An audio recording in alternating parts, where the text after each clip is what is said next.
This is a companion piece to this week's Terraform, the Flirtbot Condition. Humans love it when robots try to act like us. Their struggles to scale our behavioral learning curves inspires an almost parental instinct. You can hear it in the patient tone used by robot assists when instructing their machines to complete tasks. Conversations with chatbots may be where they typically fail the Turing test, but these conversations still manage to inspire us with the scattershot lyricism of their responses. Like children, whose musings are profound because they are so grounded in innocence, social robots can delight us by falling short of comprehending the human world, as much as when they successfully navigate it. The results are especially memorable when robots attempt to ape higher cognitive skills, like humor, compassion, and of course, flirtation. Today's Terraform, Marie Vibert's The Flirtbot Condition, homes in on that last and perhaps most delicate of human arts. Flirting is clearly a challenge for many humans to pull off, making it exponentially more difficult for a robot.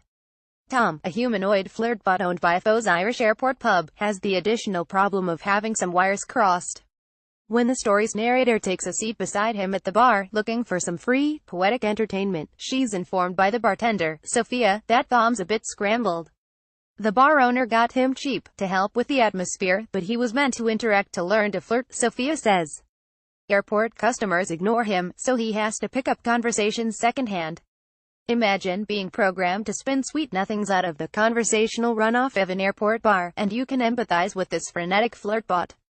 When Tom greets the narrator with the line, "We look like an all-male Lady Gaga cover band," he is regurgitating some out-of-context inside joke, and eagerly offering it to the narrator as an icebreaker.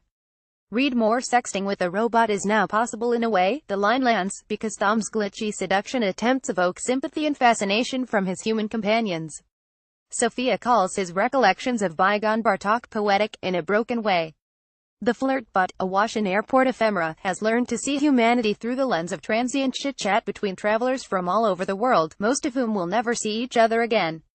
"Where are you from?" these en route customers always ask, and "Where are you going?" Tom has overheard countless variations of these chance encounters, but he is not from or going anywhere.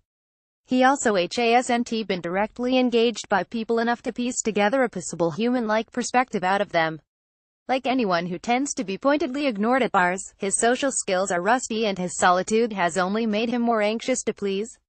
All stories about robots are, on some level, reflections of human behavior, and Tom's efforts to flirt like a human, borrowing overheard phrases from others to compensate for his lack of self, is familiar enough in the human dating scene.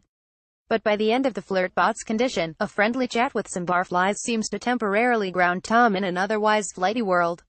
In exchange, the human characters are reminded that even a malfunctioning robot can stumble across poetry.